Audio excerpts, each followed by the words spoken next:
Hola y bienvenidos ya al primer capítulo de lo que vendría a ser ya electromagnetismo físico, de verdad. Ya en el anterior capítulo terminamos un poco ya lo que fue la parte matemática, una pequeña introducción, y aquí ya vamos a empezar ya con datos, empezaremos un poco ya con los datos experimentales que se extrajeron eh, del tipo Larie de Coulomb y de ahí ya procederemos un poco más de forma teórica. Entonces, para empezar, eh, un señor que se llamaba Coulomb dedujo esta ley a partir de ciertos experimentos. La voy a escribir aquí y ahora la explico.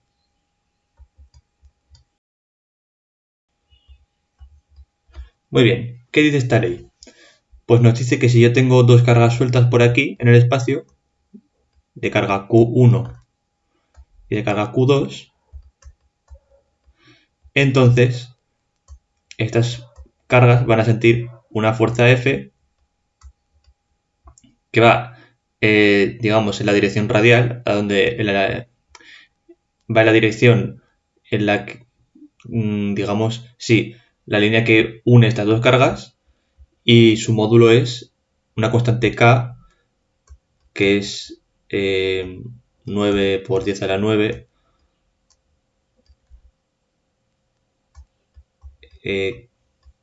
perdón, metro cuadrado Coulomb cuadrado Newton. Esto sí, simplemente para que coincidan las unidades. Me refiero, si aquí me viene unidades de superficie y aquí unidades de carga al cuadrado, pues se tiene que cancelar todo y nos tiene que dejar Newton, ¿no? Muy bien. Bueno, pues eso. El módulo de K, que es este número de aquí, por el producto de la primera carga, de la segunda carga, entre eh, el cuadrado de la distancia de entre las cargas. Y este R gorrito de aquí es pues simplemente el vector unitario, es decir que mide 1, que va de la carga 1 a la carga 2. Y esta es la fuerza que sentiría la carga 1. Ahora bien, la carga 2 pues es muy simple deducirla ya por tercera ley de Newton. Sería cambiar el signo a esto, por lo tanto cambiar el signo al vector unitario R y en dirección opuesta. La ley de acción de reacción. Además, esta constante se suele escribir como 1 sobre 4 pi epsilon 0, donde epsilon 0 se le llama permitividad eléctrica del vacío y cuyo valor no recuerdo ahora mismo, pero bueno, simplemente habría que despejar de aquí y calcular. Y bueno, pues lo que pasa con esta ley es que se descubrió experimentalmente. Y a partir de aquí vamos a deducir ya lo que vendría a ser un poco, mmm, sí, por no decir todo, pues lo que vendría a ser el electromagnetismo. Voy a borrar y vamos a hacer para casos más generales.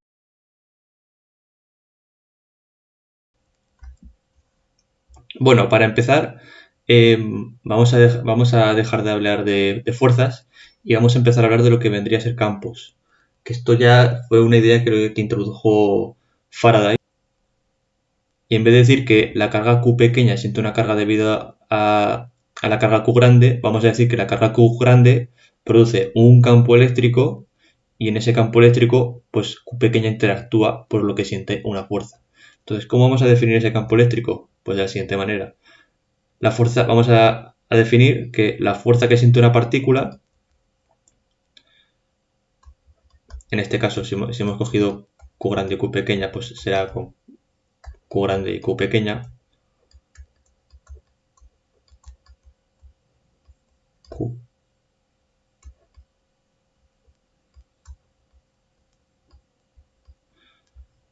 Y aquí Q. Y he puesto la Q aquí porque esto de aquí ya lo vamos a definir como el campo eléctrico. Debido a una carga puntual, claro.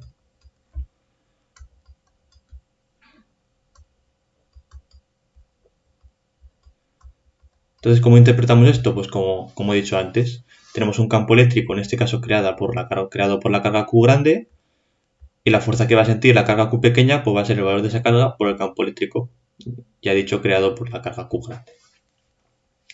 Ahora bien, Esto no es muy realista porque no se suele pillar cargas así puntuales, sino que se suele pillar, por ejemplo, una esfera cargada o un cilindro o cualquier forma que nos podamos imaginar. Podría ser algo con forma de patata, ¿no? Esto está cargado. Entonces vamos a ver cómo es el campo eléctrico que crea cualquier geometría cargada.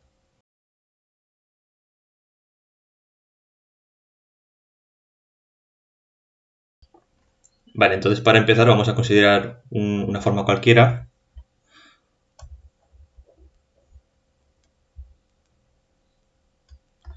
que tiene una distribución de carga ρ y queremos hallar, digamos, el campo eléctrico que produce. Entonces, en este caso, simplemente lo que tenemos que hacer es coger pequeños trocitos de volumen, ver el campo eléctrico que producen esos pequeños trocitos, cada uno, y después sumarlos. ¿Cómo sabemos que se suman? Muy fácil, pues si sabemos que las fuerzas se suman, entonces el campo eléctrico también se tiene que sumar, porque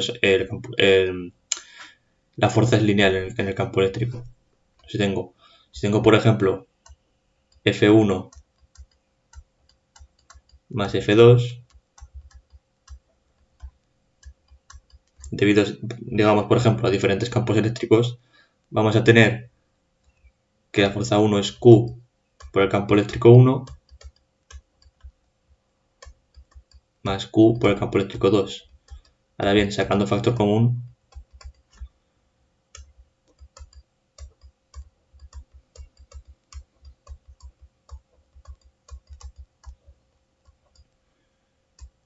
y podemos ver que podemos definir esto como el campo eléctrico total, ¿no? Y esto como la fuerza total. Muy bien.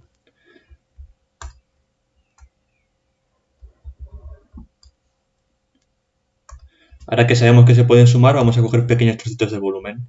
Entonces vamos a coger un trocito súper pequeño, de tamaño diferencial, así con forma cúbica, que va a tener una carga diferencial de Q. Ahora bien, ρ lo definimos como digamos, la carga por unidad de volumen. Luego, despejando de esta definición, podemos ver que el diferencial de carga de aquí es la densidad de carga por el diferencial de volumen. ¿Sí? Entonces, ¿qué pasa con este diferencial? Pues que va a crear digamos, mini campo eléctrico. Y digamos que lo queremos calcular aquí. Entonces, el campo eléctrico creado por esta pequeña carga, pues va a ser diferencial de E. Entonces, ¿qué vamos a tener? Pues que el diferencial de E va a ser, usando esta formulita de aquí, 1 sobre 4pi epsilon 0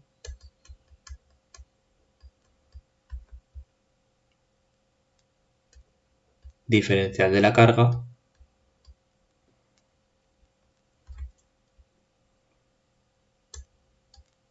sobre R al cuadrado R.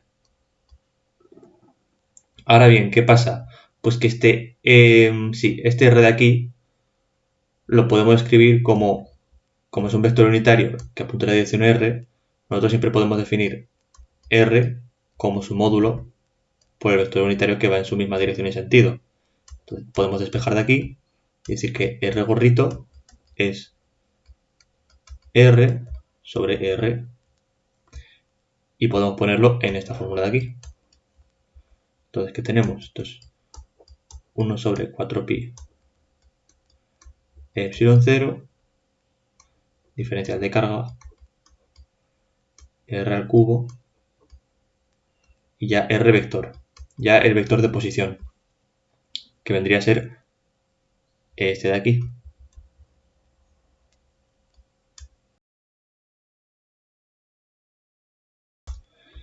Sin embargo, ahora aquí tenemos un problema. Y es que nuestro origen de coordenadas puede no estar centrado, de hecho no va a estar centrado, en el diferencial de carga, porque además tenemos que sumar todos los diferenciales de carga del volumen. Entonces no podemos, digamos, ir moviéndonos mientras ir moviendo, digamos, el origen de coordenadas mientras sumamos. Para ello lo que vamos a hacer es, vamos a elegir, por ejemplo, que nuestro origen de coordenadas es este, y queremos calcular aquí el campo. Entonces, a lo que le vamos a llamar R, en realidad va a ser nuestro vector de posición desde el origen. Y esto de aquí lo vamos a llamar R', que digamos son donde están situadas las fuentes, digamos, ¿no? Entonces, este vector de aquí, ya por resta de vectores, será R menos R'. Entonces lo podemos sustituir en esta fórmula.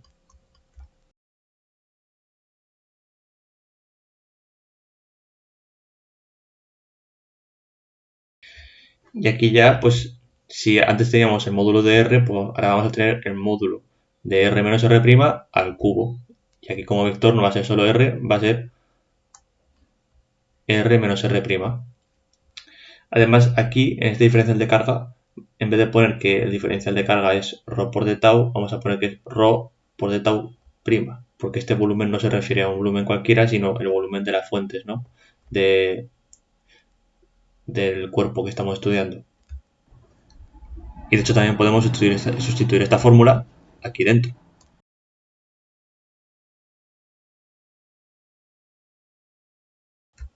Ahora bien, ρ, si hablamos de forma general, puede depender de dónde, en qué punto del cuerpo estamos mirando. Entonces, va a depender de dónde estemos mirando prima, porque ya recordamos que los primados son las posiciones de la fuente por diferencial de tau prima. Muy bien. Y ya estamos preparados para calcular el campo eléctrico total. Voy a borrar un poco.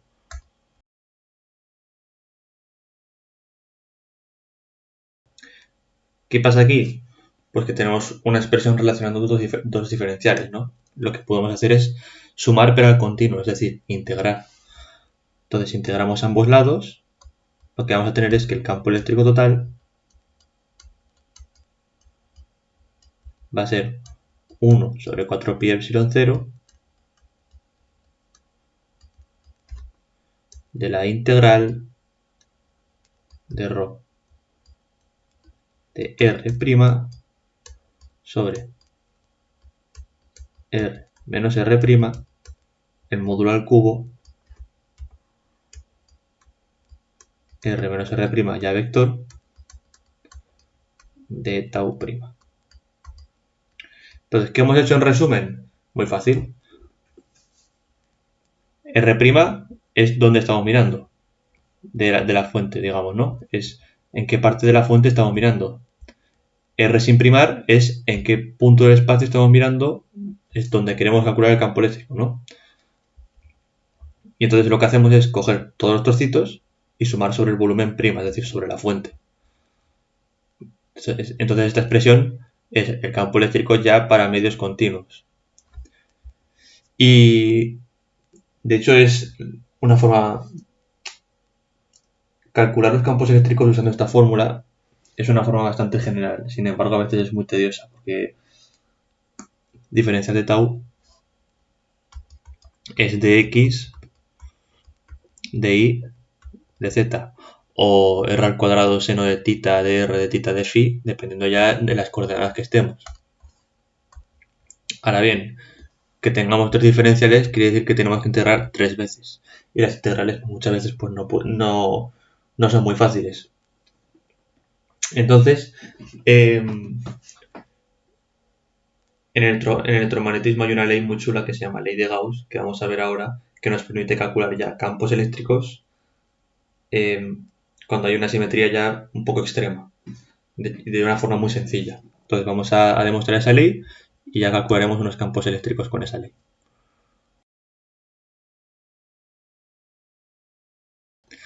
Entonces, la ley de Gauss simplemente nos dice cuánto vale la divergencia de E.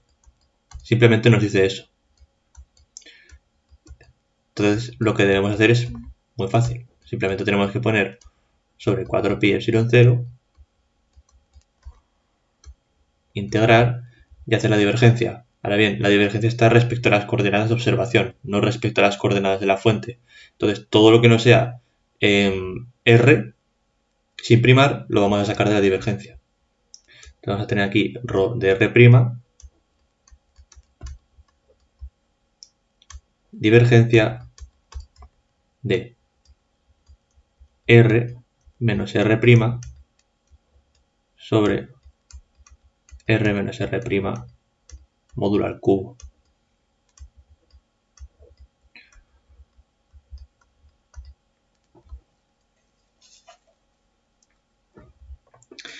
Y si os habéis visto los capítulos anteriores, esta expresión os sonará.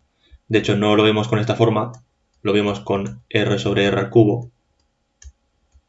Sin embargo, aquí la variable solo difiere de una constante. Y R' es una constante porque estamos derivando, ya como he dicho, respecto a las coordenadas de observación. Entonces simplemente pues habría que hacer un cambio de variable y derivar esto. Entonces vimos que esa divergencia era una delta. Ahora, como tenemos un menos R', esta divergencia va a ser 4pi delta, esta vez no es de R, sino de R menos R'.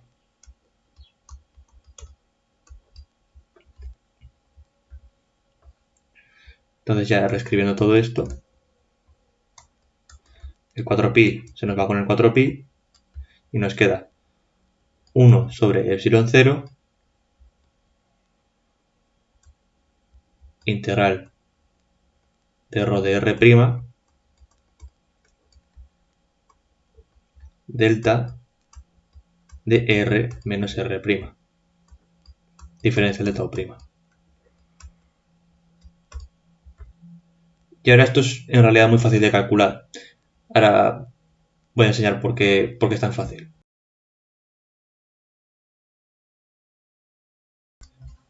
Bien, cuando definimos la delta, la definimos como no una función, sino una distribución. Sin embargo, la va a llamar función, independientemente de lo que sea, porque no cumple ya los requisitos para que sea una función. Bueno, pues es una distribución que era infinito si la delta estaba situada en 0 y era 0 si no estamos en 0, es decir, era algo así. La delta de x en una dimensión es, si este es el plano, si este es el eje x y este es el eje y, era algo así. Lo voy a poner otro color para que se vea bien. Subíamos aquí al infinito y veníamos aquí al infinito. Ahora bien, esto ya no tan suave, ya de forma abrupta, digamos. Es en el 0 infinito y los demás valores 0. Entonces es como un pico en el 0. Ahora bien, si consideramos la delta, uy, esto de otro color, la delta de x menos x0, pues esta delta de 0 será 0 cuando x valga x0. Entonces será lo mismo, pero esta vez nuestro pico estará situado en x0.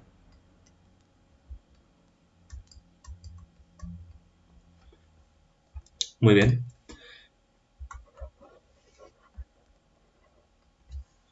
Entonces vamos a ver un poco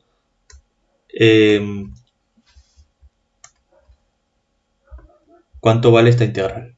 La integral de menos a hasta a de delta de x menos x0, una función f de x, cualquiera, diferencial de x, que si nos damos cuenta es casi exactamente lo mismo que tenemos aquí, solo que aquí esta integral está puesta sobre todo el espacio y aquí de menos a.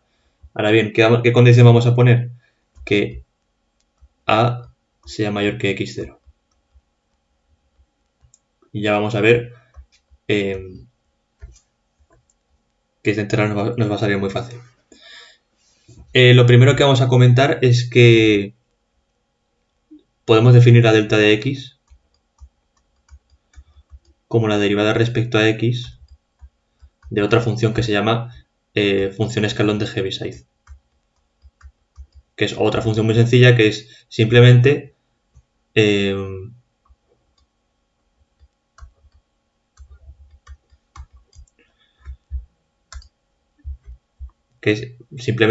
vale 0 para valores de x menor que 0 y vale 1 para valores de x ya mayores que 1. Mayores que 0, perdón. Entonces, si recordamos el significado de la derivada, que es la pendiente de la función, aquí va a ser 0, aquí va a ser 0 y justo en el 0 va a ser infinita. Y eso nos reproduce exactamente la delta de Dirac. Entonces, con esto en mente, vamos a integrar.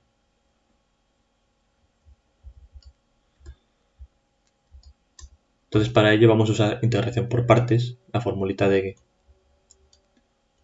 u por diferencial de v es u por v menos la integral de v por diferencial de u.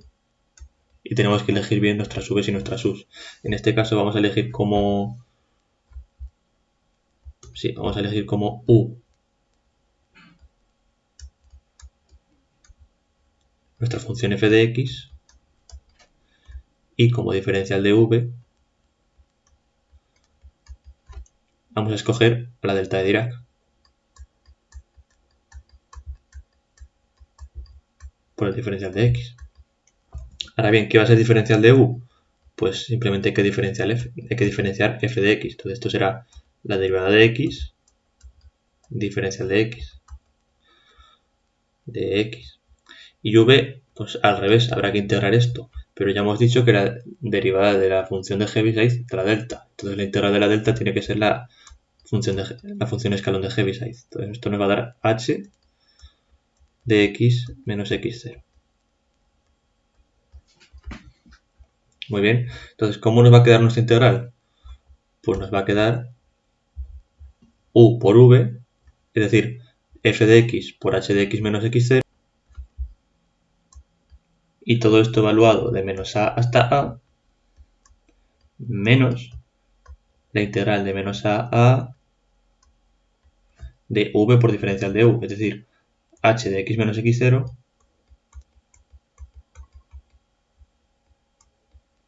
por el diferencial de u, que es f' de x.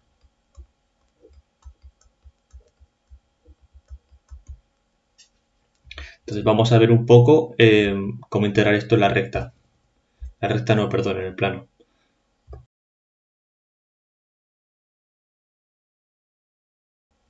Entonces vamos a tener aquí a y aquí más atrás vamos a tener a menos a. ¿Y qué pasa con la función escalón? Pues lo mismo que pasaba con la delta de Dirac, ¿no? Si nosotros le quitamos menos x0, entonces se nos movía el pico a x0. Con la función escalón va a pasar lo mismo. Si esto es x0, que por cierto está a la izquierda de a, porque hemos dicho que a es mayor que x0, la función escalón va a ser 0 por aquí va a subir hasta el 1 y va a seguir por aquí. ¿Qué pasa aquí? Pues muy fácil. Que si evaluamos esta expresión en menos a, nos va a dar 0. Y si la evaluamos en a, nos va a dar f de a. Entonces, nos queda que esto es f de a menos, ahora bien, h de x menos x0 vale 0 hasta que llegamos a x0. Entonces, podemos poner esta integral de menos a hasta a, desde x0 hasta a, y ya como de x0 a nuestra función de escalón solo vale 1, la podemos poner aquí solo f' de x, diferencial de x. Entonces esto nos queda f de a menos, por el teorema fundamental del cálculo, esto es f de x evaluado de x0 hasta a. Es decir, nos queda f de a menos f de a menos f de x0.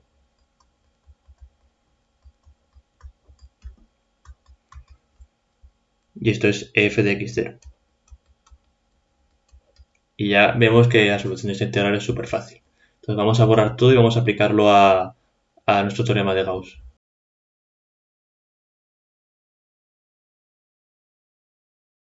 Entonces en nuestro teorema de Gauss, aunque lo tengamos en 3 dimensiones, pues nos va a pasar lo mismo.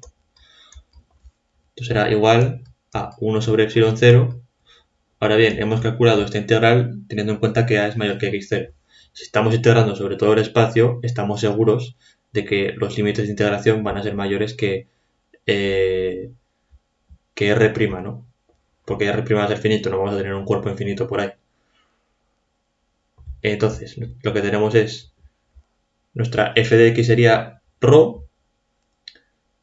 y la delta pues r menos r'. Entonces nos quedaría 1 sobre epsilon 0 ρ de nuestro x0 sería r',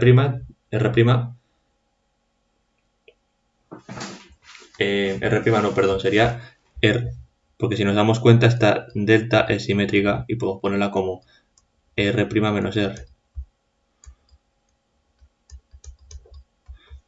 La pongo aquí la r' a la izquierda porque en esta especie de demostración que hemos hecho aquí tenemos la variable de integración aquí puesta a la izquierda.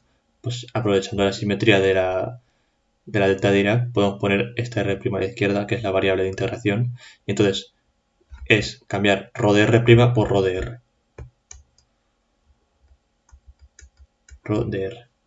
Y ya con esto tenemos el teorema de Gauss demostrado, que tiene una forma mucho más simple que, digamos, la integral esta de Coulomb rara.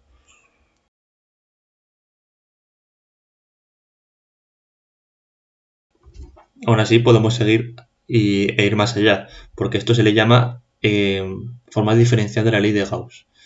Ahora bien, podemos integrar a ambos lados respecto a un volumen tau arbitrario, el que queramos.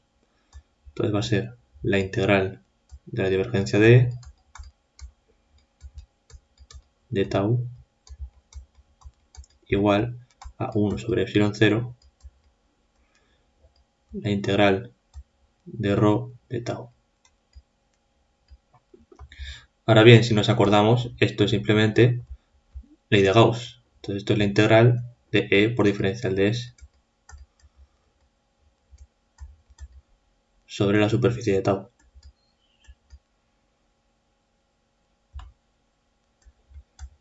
Esto es 1 sobre epsilon 0 y si nos acordamos, ρ por de tau es diferencial de carga. Y la integral sobre tau del diferencial de carga va a ser la carga encerrada en ese volumen. Entonces podemos llamarla carga encerrada sobre epsilon 0.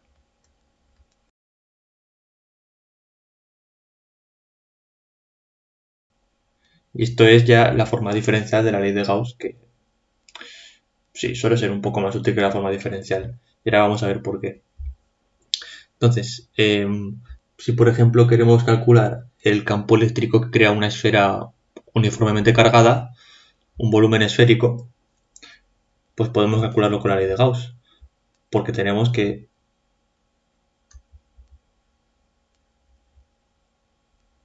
tenemos aquí el volumen esférico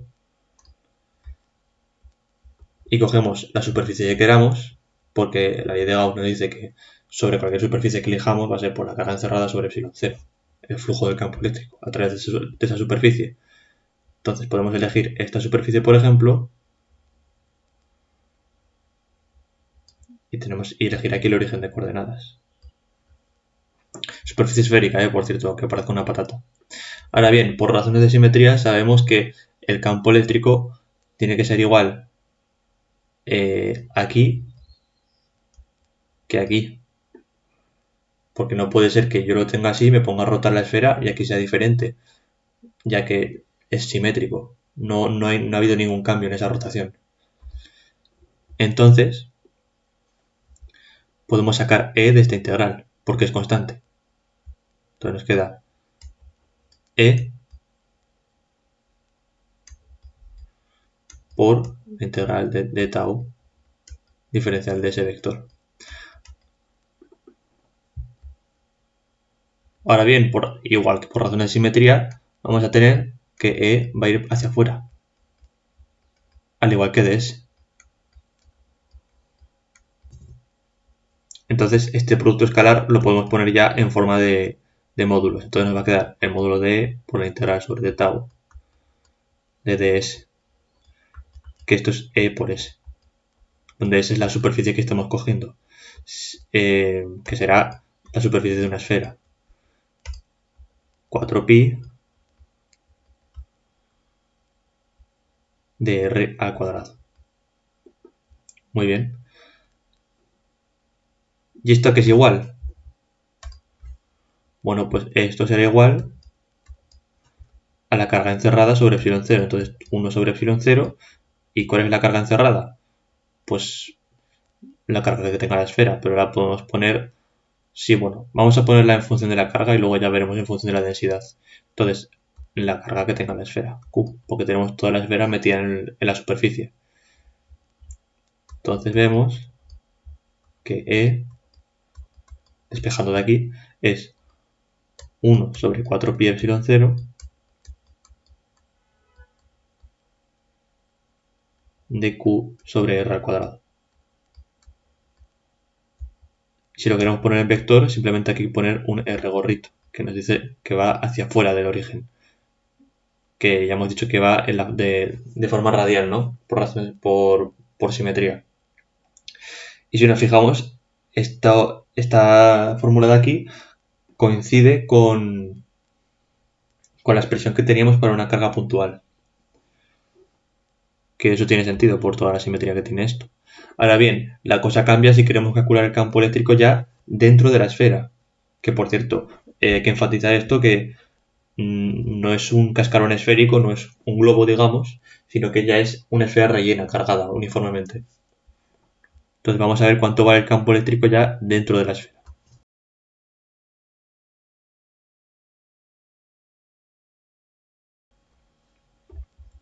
Entonces, lo que nos va a pasar dentro de la esfera es que si tenemos nuestra esfera así,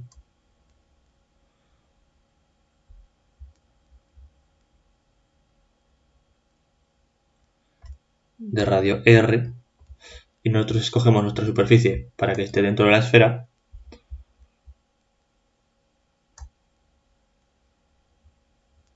de radio R pequeña,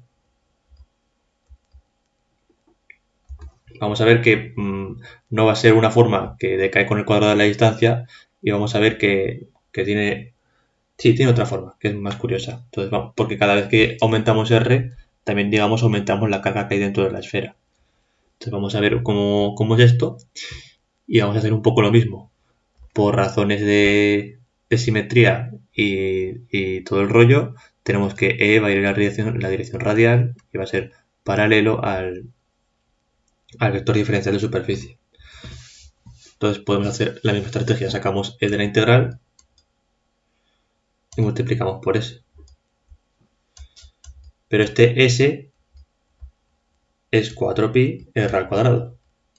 Este S, claro, se refiere a la superficie que estemos considerando la integral, no de la superficie de la esfera entera.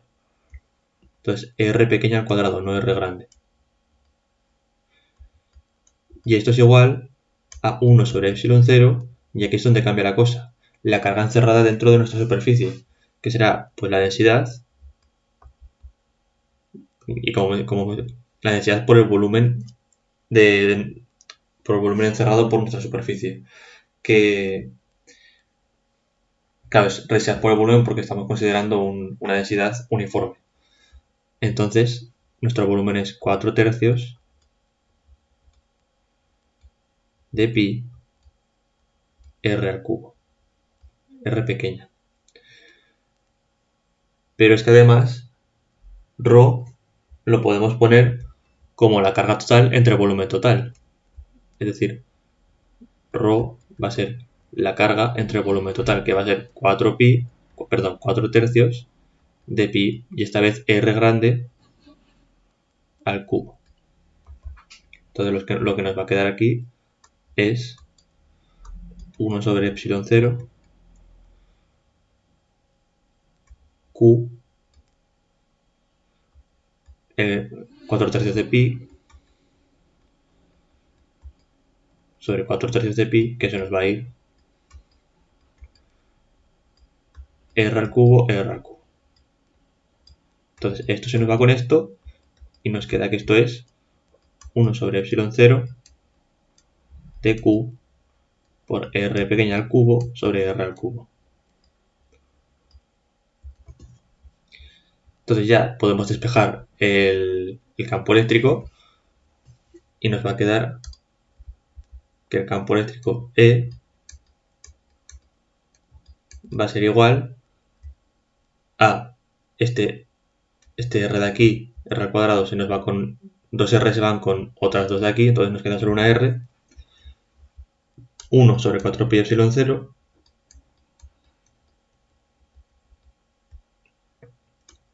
la carga de la esfera R sobre R grande al cubo. Y entonces aquí vemos que no decae, sino que de hecho aumenta conforme aumentamos R. Entonces voy a ordenar todo esto un poquito y vamos a graficar nuestros resultados.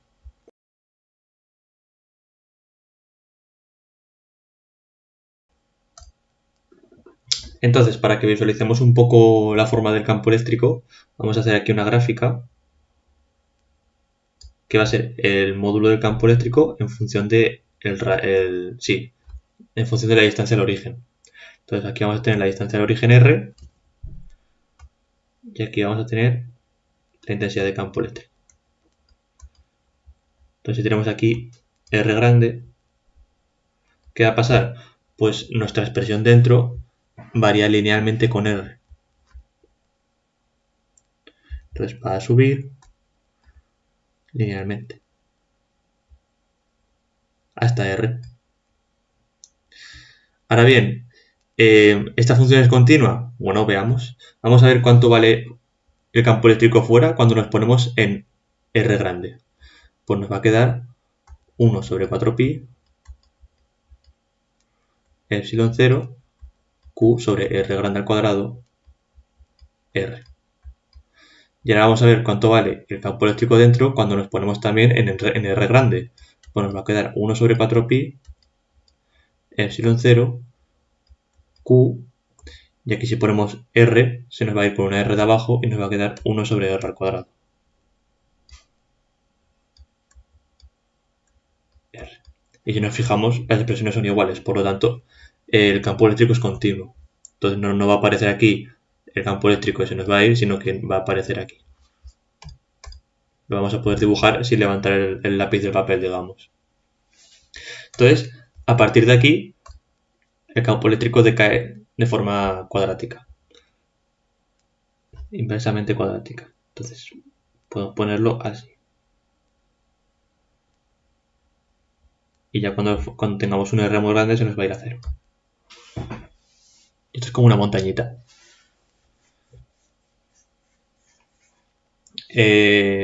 Ahora bien, podemos hacer exactamente lo mismo para el cilindro.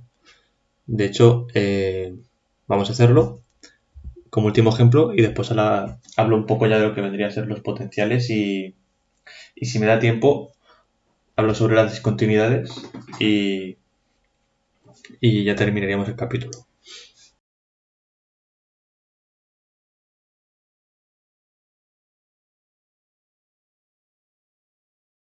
Bien, entonces vamos a considerar nuestro cilindro de radio R.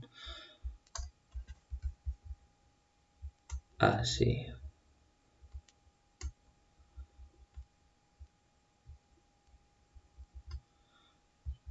Y de radio R, y primero vamos a ver el campo eléctrico fuera. Entonces, ¿qué vamos a hacer? Bueno, pues por simetría vamos a elegir una superficie que sea un cilíndrico que tenga el mismo eje que nuestro cilindro, digamos, físico, de verdad, ¿no? Así, de radio R pequeña. Ahora bien, otra vez por razones de simetría, este cilindro, por cierto, el cilindro físico es infinito, ¿vale? Le he hecho un corte. Entonces, como es infinito, ya por razones de simetría podemos decir que el campo va a ir en la dirección perpendicular al eje del cilindro y también paralela al diferencial de superficie, igual que antes. Entonces, vamos a ver cómo es nuestra integral de superficie de tau e por ds. Y aquí, por cierto, la superficie tiene que ser cerrada, así que la podemos cerrar por aquí abajo. Y el cilindro rojo, por cierto, también, si está abajo y si está arriba, ya he dicho que es infinito, ¿no? Que solo esto es un corte. Entonces, nuestro diferencial de superficie aquí va a ir hacia arriba. Sin embargo, el campo eléctrico va a ir en la dirección radial, por lo que son perpendiculares. Entonces, el producto escalar, digamos, en las tapas, en las partes que son círculo del cilindro, en las bases, va a ser cero. Entonces, solo tenemos que considerar la envoltura del cilindro. Entonces, esto nos va a quedar, el campo eléctrico va a ser constante de todo el cilindro por simetría, E por la integral sobre, vamos a llamarlo, sí, envoltura. Ahora no me acuerdo el nombre, envoltura por ds. Y esto es E y la envoltura, pues ya por fórmula es base por altura, ¿no? Bueno, base por altura no, es la circunferencia de abajo por la altura. Entonces va a ser 2πr por altura del cilindro que estemos considerando. Ahora bien, nuestras fórmulas no deberían depender de esta altura de aquí, porque no existe tal altura en el sistema físico. Entonces vamos a ver que de hecho esa altura desaparece, así que no os preocupéis. Lo que me refiero es que no debería depender de esa altura, porque podemos coger cualquier altura y el campo eléctrico va a seguir siendo el mismo. Entonces, ya veréis que va a desaparecer. Y la carga encerrada sobre epsilon 0 va a ser la densidad de carga del cilindro por el volumen del cilindro. Ya no sé si lo he dicho, pero este cilindro también está uniformemente cargado. Si no estuviera uniformemente cargado, pues tendríamos que integrar y hacer toda la parafernalia, pero como está uniformemente cargado, podemos hacer solo densidad por volumen y ya está. Entonces, la densidad por el volumen del cilindro que está encerrado en nuestra superficie es base por altura. Pi, esta vez R grande al cuadrado por la altura. Ahora tenemos que igualar estas dos expresiones. Entonces nos va a quedar que E por 2pi RH es igual a ρ pi r cuadrado h sobre epsilon 0.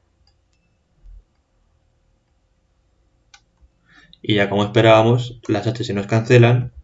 De hecho, también se nos cancela el pi. Y podemos pasar el 2r a dividir. Entonces nos queda que E vector va a ser ρ por r al cuadrado sobre 2 epsilon 0 r. Esto por r, donde r denota el vector unitario que es perpendicular al eje del cilindro. Entonces, ¿qué pasa aquí? Aquí ya podemos ver que no es lo mismo que teníamos antes con la esfera y con la carga puntual, que el campo eléctrico decaía con la distancia al cuadrado. Ahora solo decae con la inversa de la distancia. Y esto es una consecuencia de que el cilindro sea infinito, desde luego. Bueno, pues este es el campo eléctrico para fuera del cilindro. Ahora vamos a ver cómo es por dentro del cilindro. Entonces, por dentro del cilindro tenemos otra vez nuestro cilindro de radio R.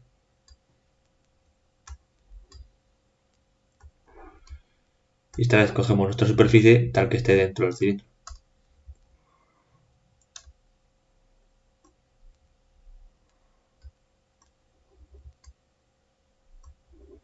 De radio R pequeña. Muy bien. Entonces, con la integral de superficie va a pasar lo mismo. Nos va a quedar E por 2pi RH. Esto va a ser igual a 1 sobre epsilon 0 por la carga encerrada dentro de nuestra superficie. Pues que es otra vez ρ por volumen encerrado por la superficie. Entonces va a ser ρ y el volumen encerrado por la superficie es pi r al cuadrado h. Y otra vez se nos va a cancelar el h con la h, el pi con el pi, y aquí un r se nos va a ir con el cuadrado de este. Entonces tenemos que E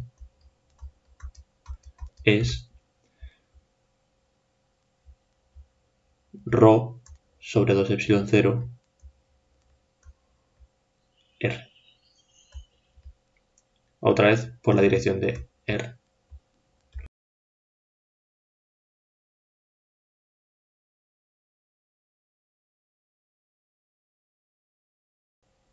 Y aquí podemos ver que va a pasar, si queremos graficar esto, va a pasar lo mismo que con la esfera.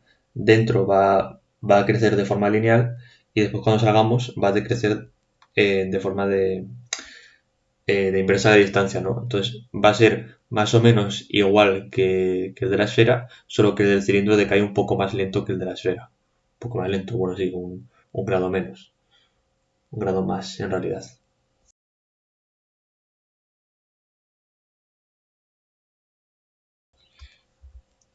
Y ya esto lo voy a dejar como ejercicio y si alguien quiere hacer esto es demostrar que si yo tengo un plano cargado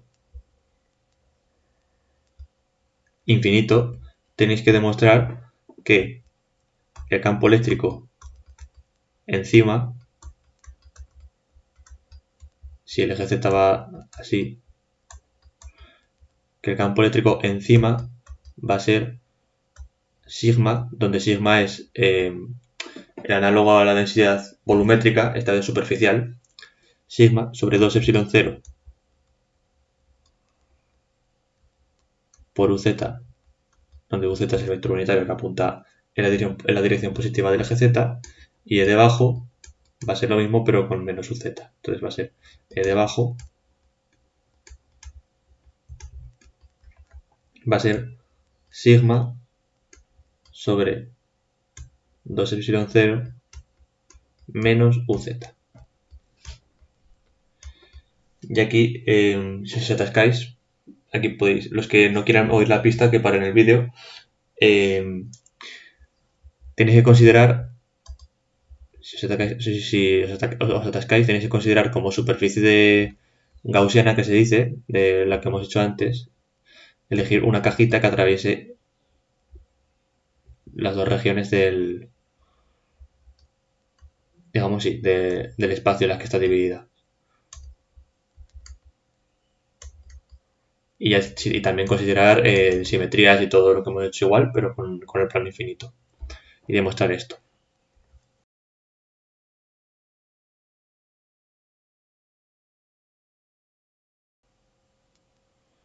Bueno, y ya por último, vamos a introducir lo que es el potencial eléctrico, ¿vale?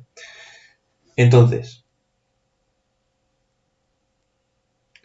eso también lo dejo como ejercicio, no lo voy a hacer aquí porque esto es hacer simplemente álgebra. Demostrar que el rotacional de R sobre R al cubo es 0. Muy bien. Entonces, ¿a qué nos recuerda esto? Al campo eléctrico. Entonces, vamos a ver cuánto vale el rotacional del campo eléctrico. Esto es 1 sobre 4pi epsilon 0 integral de ρ de r prima y el rotacional de esto de aquí.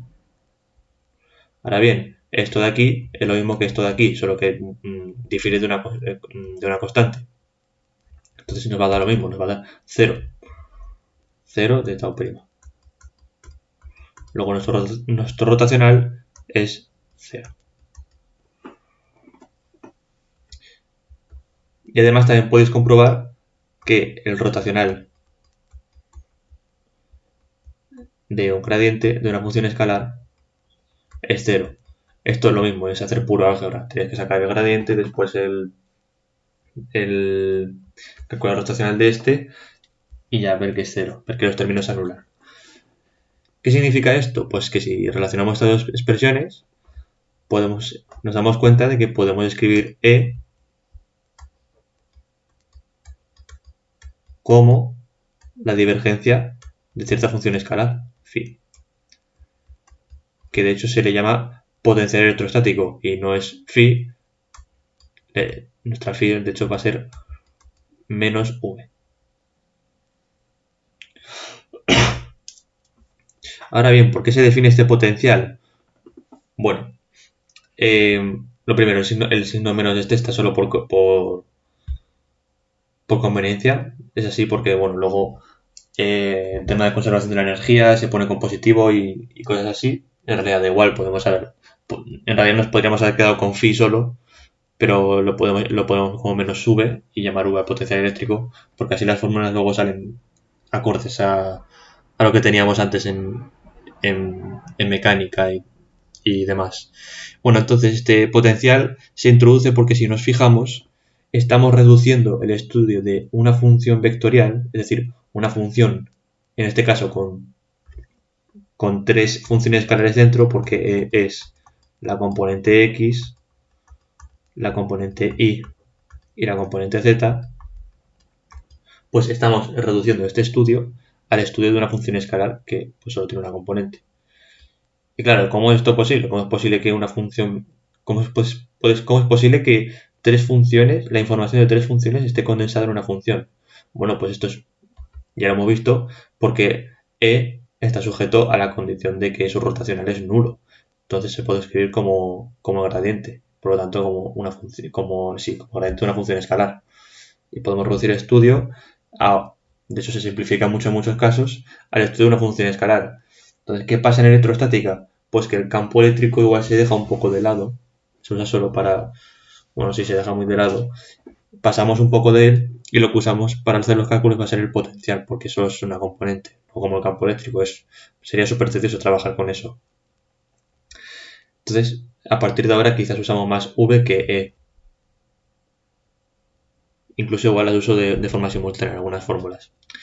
Bueno, entonces vamos a ver cómo se ve la ley de Gauss en forma diferencial con el potencial y ya terminamos aquí el vídeo. Ya el próximo día explicaré un poco las discontinuidades el salto, ¿no? Digamos, del campo eléctrico en superficies de discontinuidad.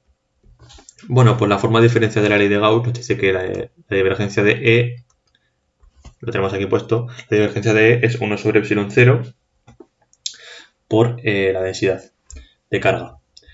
Entonces podemos poner la divergencia de menos el gradiente de V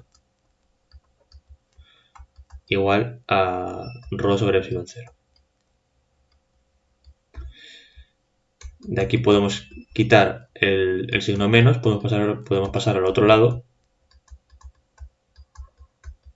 menos ρ sobre epsilon 0, y podemos poner esto, que ya lo vimos, como el laplaciano. Entonces nuestra ecuación diferencial para V va a ser menos ρ sobre epsilon 0. De hecho ya veremos que en la mayoría de casos, los casos de especial interés será cuando ρ sea 0, es decir, cuando tengamos esto, que ya lo vimos que es la ecuación de Laplace, y tenemos unos cuantos teoremas para ello. Bueno, con eso terminamos el capítulo y nada, Ya os he dicho lo que veremos en el próximo vídeo de discontinuidades. Y quizás ya nos metemos con conductores. Bueno, espero que os haya gustado y hasta la próxima.